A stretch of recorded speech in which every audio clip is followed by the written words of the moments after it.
Salut, c'est Zaba et commençons tout de suite le papyrus de Tully. Il existe un ancien texte écrit vers 1480 avant notre ère qui relate une observation massive d'OVNI. C'est l'un des textes les plus mystérieux, les plus bizarres, mais aussi un des plus controversés de l'Égypte antique. 1480 avant notre ère nous place en plein milieu de la 18e dynastie. C'était l'année où le pharaon Thoutmôsis III devint officiellement roi d'Égypte. Bien que, rappelons-le, il n'avait que 2 ans lors de son couronnement. Thoutmôsis régna en co-régence pendant les 22 premières années de son règne avec sa belle-mère Hatshepsut, qui exerçait la plupart du pouvoir en Égypte. Ce pouvoir changea de main lorsque Thoutmôsis devint majeur, et il continua à régner jusqu'à sa mort à l'âge avancé de 56 ans, ce qui est un âge assez vénérable pour l'époque. L'historien Richard A. Gabriel surnomma un jour Thoutmôsis III le Napoléon d'Égypte en raison de ses prouesses militaires. Et maintenant que le contexte est posé, focalisons-nous sur le papyrus en lui-même. Et l'histoire de ce dernier commence avec un certain Alberto Tully et sa visite en Égypte en 1933. Alors qu'il était au Caire, Alberto tomba sur un mystérieux papyrus dans une boutique d'antiquités. Et d'ailleurs, un point important à mentionner, Alberto était directeur de la section égyptienne du musée du Vatican. C'était un homme influent et compétent dans son domaine. Et dès qu'il mit la main sur ce mystérieux papyrus, il sut qu'il y avait quelque chose d'extraordinaire à son sujet. Mais ce n'est qu'une fois que le prince Boris de Rachvelitz traduisit le papyrus que le monde découvrait à quel point il était hors du commun. Et je vais vous lire la prétendue traduction, alors écoutez très attentivement. La 22e année, au 3e mois d'hiver, à la 6e heure du jour, les scribes de la maison de vie virent un cercle de feu dans le ciel. Il n'avait pas de tête et émettait une odeur nauséabonde par sa bouche. Il mesurait environ 46 mètres de long, il s'approcha de la maison de sa majesté et le peuple tomba à genoux.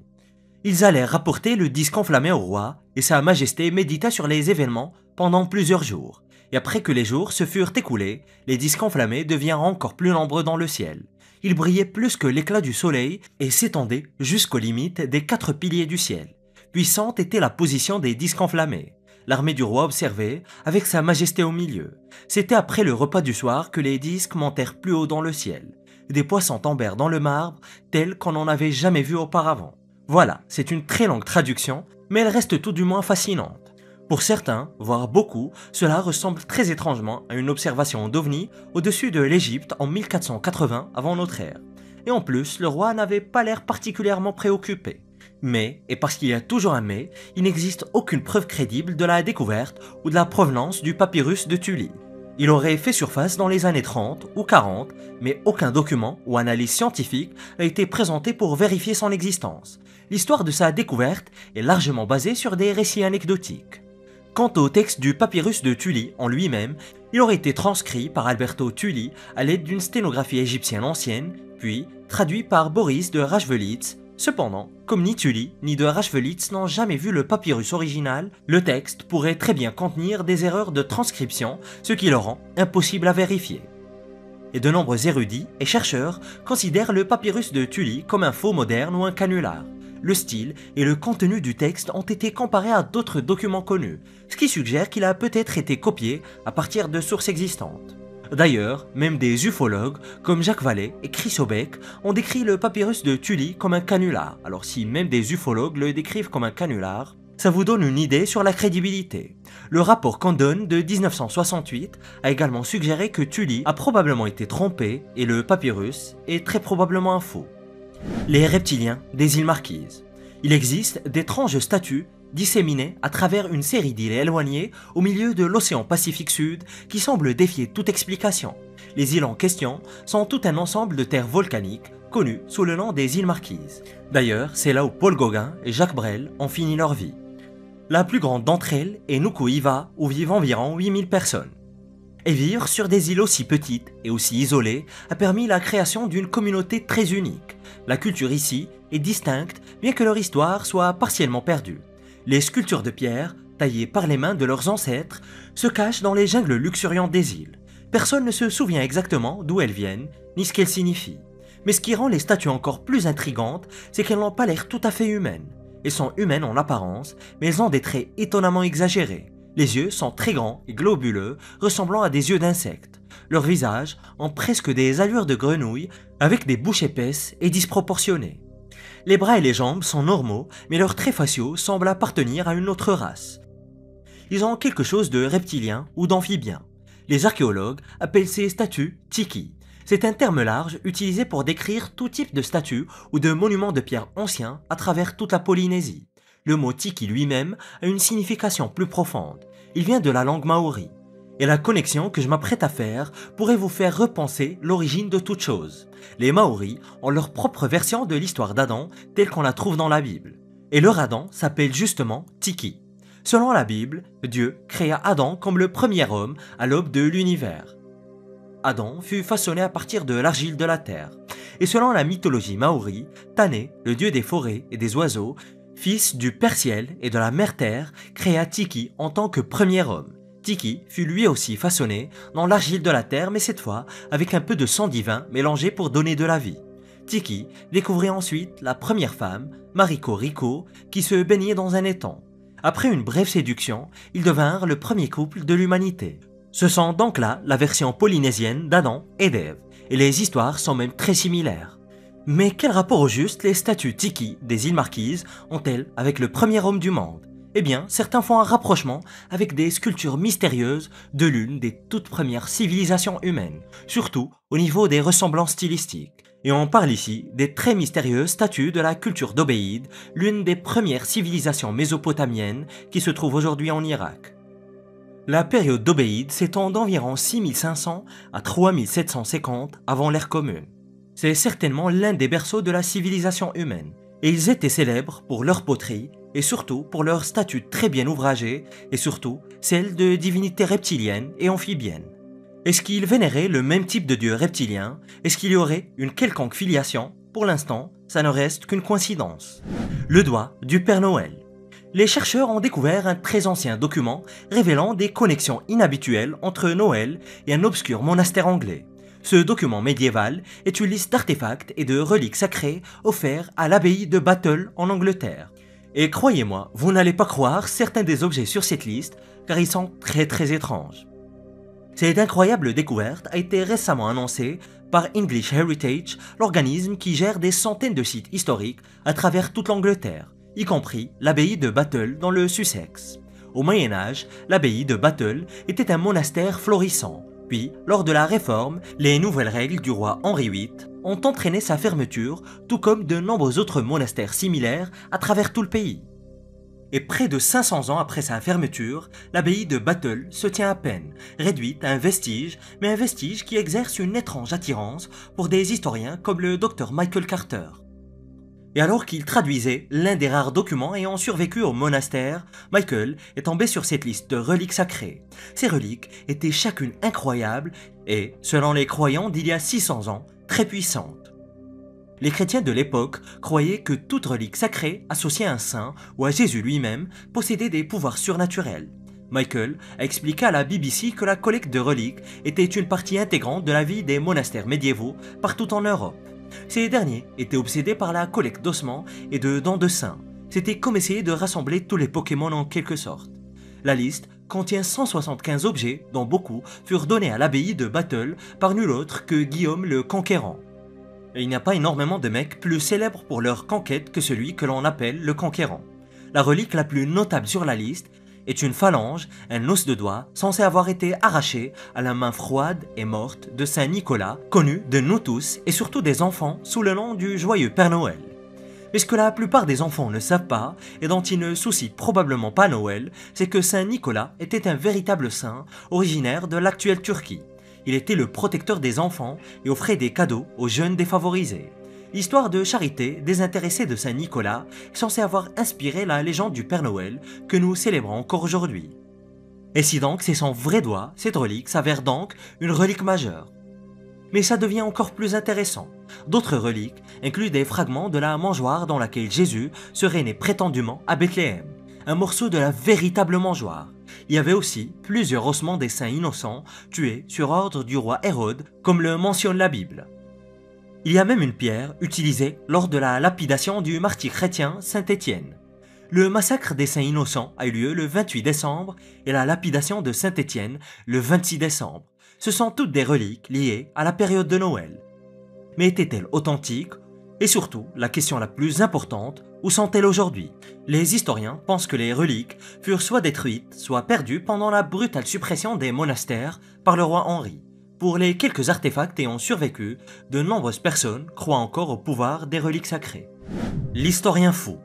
Vous avez vu des scientifiques fous à la télévision et dans les films, mais saviez-vous qu'il existe de vrais scientifiques fous? La police russe a découvert 29 momies gardées chez un historien fou. Je ne sais pas si cela compte comme de l'histoire interdite, mais vous allez certainement vouloir connaître tous les détails macabres. 29 momies, c'est plus de momies que vous ne trouverez dans la plupart des tombes égyptiennes. Cela a dû être un travail difficile de ramener tous ces cadavres dans son appartement. L'historien les a déterrés dans des cimetières et ensuite il les a habillés de vêtements qu'il a trouvés dans des tombes. Il vivait dans la ville de Nizhny Novgorod, près de la rivière Volga. Une vidéo de la police a montré l'intérieur de son appartement. C'était en quelque sorte l'équivalent de trouver l'appartement de Jeffrey Dahmer. Il y avait des mains et des visages enveloppés dans des foulards avec des momies habillées comme des poupées dans des robes colorées. Les médias ont identifié l'historien fou comme étant Anatoly Moskvin, 45 ans. C'était un expert des morts locaux et il connaissait tous les cimetières de la région et étudiait les pierres tombales pour découvrir la vie de ceux qui étaient enterrés. Ce n'étaient pas des momies particulièrement anciennes, mais chacune d'elles était une personne avec son histoire et son passé unique. Et à un certain moment, lors de ses recherches, Anatoly a perdu la raison. Sa curiosité macabre s'est transformée en quelque chose d'horrible.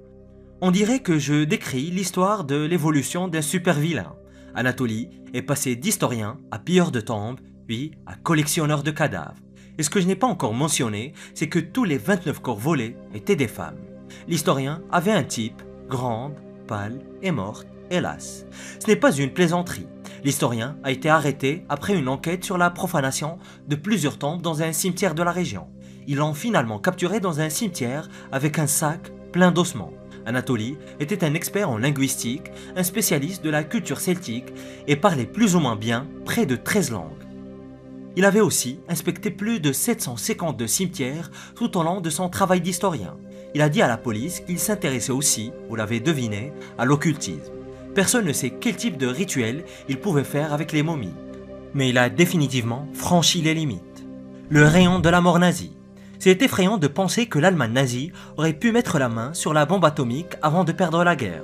Mais ce qui est encore plus effrayant, c'était un morceau d'histoire obscure impliquant les nazis, un rayon de la mort et une destruction totale. Les nazis ont presque découvert comment exploiter la puissance du soleil pour créer une arme orbitale.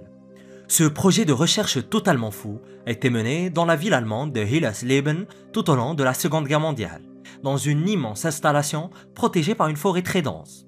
150 ingénieurs et physiciens travaillaient sans relâche sur de nouvelles armes, ainsi que pour améliorer plusieurs autres armes existantes. Beaucoup d'entre elles étaient totalement folles. C'est exactement le type d'arme que vous vous attendez à trouver dans le laboratoire de Lex Luthor ou d'un autre génie maléfique.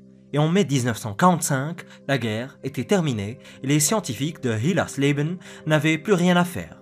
Ils abandonnèrent leurs appareils de fin du monde, chacun étant à un stade différent de son développement. Il y avait des canons d'artillerie assistés par fusées avec une portée de 50% supérieure à celle de l'artillerie normale de l'époque. Les scientifiques étaient en train de développer un obus de mortier de 600 mm pouvant être tiré à presque 6,4 km.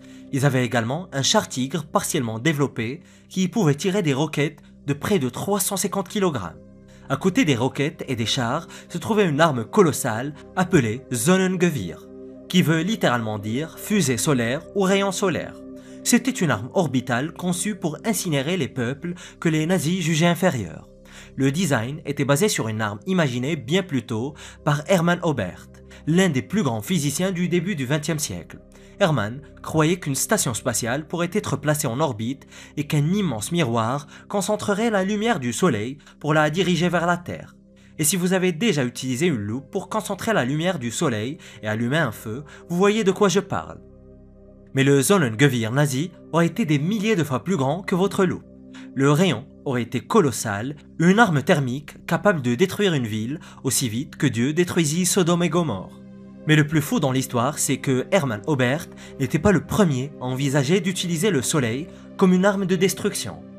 Archimède l'avait fait en 212 avant notre ère lorsque la République romaine attaquait la ville de Syracuse. Les Grecs repoussèrent leur invasion en utilisant de gigantesques miroirs pour incendier leurs navires. En tout cas, selon certains récits historiques. Bien sûr, cette histoire a été démystifiée par Mythbusters en 2006. Et même eux, avec leur budget de 700 000 $ par épisode à l'époque, n'ont pas pu recréer les miroirs métalliques d'Archimède pour enflammer un bateau en bois, mais le principe scientifique derrière le mythe reste valide. Peut-être que Mythbusters avait juste besoin de miroirs plus grands. En utilisant le design de 1929 d'Hermann Oberth, les nazis auraient peut-être créé un miroir environ 100 000 fois plus grand que celui utilisé par Archimède il y a 2200 ans. Bien sûr, la guerre prit fin avant qu'il n'ait pu achever quoi que ce soit, et nous ne sommes pas encore sortis d'affaire avec l'avancée rapide de la technologie. Espérons juste que personne d'autre n'essaie de créer une arme orbitale spatiale. Sinon, on serait cuit, littéralement. Le menhir brisé. Le mystère du menhir brisé d'Ergra est l'un des plus fascinants et des plus mystérieux de la France préhistorique. C'est l'une des merveilles les moins connues du monde antique, mais étonnamment, c'est aussi l'une des plus importantes. Il s'agit du plus grand mégalithe jamais construit dans l'histoire de l'humanité. Ce gigantesque monument de pierre a été érigé en France vers 4700 avant Jésus-Christ, il y a donc 6700 ans. C'était bien avant l'apparition des toutes premières villes en Mésopotamie et des premières sociétés civilisées. C'était, il y a si longtemps, que l'existence même du menhir d'Ergra, aussi appelé Grand Menhir Brisé, n'a aucun sens. Il est resté debout pendant environ 700 ans, puis, pour des raisons inconnues, il est tombé et s'est brisé. Il s'est brisé en 4 morceaux principaux qui gisent encore aujourd'hui sur le sol, près du golfe du Morbihan, en Bretagne. Le mégalithe pesait un poids impressionnant de 280 tonnes. Et pour avoir un ordre d'idée, c'est à peu de choses près le poids d'un Boeing 747 ou encore pour rester sur des mégalithes et sur Hatshepsut, c'est le même poids que justement l'obélisque d'Hatshepsut. On se rend donc bien compte qu'avec toute la technologie moderne, les machines auraient du mal à déplacer un objet aussi lourd à travers le paysage. C'est possible, mais il faudrait beaucoup de machines et beaucoup de gens compétents qui savent ce qu'ils font. Pourtant, des hommes préhistoriques ont sculpté, façonné et transporté ce monument de 280 tonnes alors qu'ils n'avaient même pas encore compris comment fabriquer une roue. Le fait que cela se soit produit, et c'est bien le cas, en fait l'exploit technique le plus remarquable de tous les temps pour certains. Et pendant un certain temps, les scientifiques n'étaient même pas sûrs que le monument tienne debout. Certains pensaient que c'était tout simplement impossible. Mais plus récemment, les archéologues ont prouvé qu'il était bel et bien debout et qu'il avait bel et bien basculé et qu'il s'était brisé. Le monument mesurait 21 mètres de haut, il était si haut qu'il aurait dominé le paysage et que les gens auraient pu le voir à des kilomètres de distance. Et sa surface était même recouverte de pétroglyphes détaillés. Les mêmes personnes qui ont façonné la pierre l'ont recouverte de symboles et d'images mystérieuses qui ont toutes, hélas, été détruites par des années passées à l'air libre. La mare de Doxy et Jenny Greenteeth. Avez-vous déjà entendu parler de Jenny Greenteeth? On l'appelle parfois Jenny la méchante ou simplement Greenteeth qui veut dire dents vertes. C'est une figure mythique du folklore anglais, une sorte de vieille femme des rivières ou de sirène maléfique. Et selon les légendes, elle préférait noyer les enfants et les personnes âgées. La raison pour laquelle je souhaite parler de cette vieille femme des rivières est qu'elle pourrait avoir été réelle et pourrait même avoir fait partie d'une race de créatures ressemblant à des sirènes maléfiques qui vivent à travers le monde. L'histoire de Jenny Greenteeth est presque identique au monstre Rusalka de la mythologie slave ou Kappa dans la mythologie japonaise. Il y a aussi le Bunyip d'Australie et la River Mama en Jamaïque. La Storm Hag est ma préférée parmi les vieilles femmes des rivières et elle apparaît dans le folklore américain autour de la région du lac Erie. Et on raconte que la Storm Hag a la peau verte et gluante et des dents comme celles d'un requin. Elle vit au fond du lac et chante pour essayer d'attirer les marins quand ils s'approchent, tout comme une sirène dans la mythologie grecque. Mais revenons-en à Jenny. Découvrons un endroit appelé la mare de Doxy. C'est une petite mare dans le Staffordshire en Angleterre avec une histoire remplie de mystères et de légendes. La mare semble mythique, le paysage étant souvent recouvert des nuages sombres et pluvieux typiques de l'Angleterre. Certains disent que la mare est sans fond et qu'elle se connecte par un passage souterrain à une autre mare profonde à proximité appelée Blakemere. Blakemere et la mare de Doxy seraient tous deux les demeures d'une sirène maléfique nommée Jenny Greenteeth. Certains racontent même l'avoir vu, et en 1949, une témoin locale, une certaine Florence Petit, a affirmé avoir vu une nymphe bleue et visqueuse émerger de l'eau juste avant qu'elle n'aille nager. Florence était si terrifiée qu'elle s'enfuit, bien que la plupart des gens disent que Florence a certainement eu une sorte d'illusion. Mais qu'elle existe ou non, il semblerait que des créatures similaires fascinent les gens depuis des milliers d'années et à travers toute la planète. Et cette grotte a été immergée pendant plus de 10 000 ans et son contenu est tout bonnement terrifiant. Découvre-la en cliquant sur cette vidéo.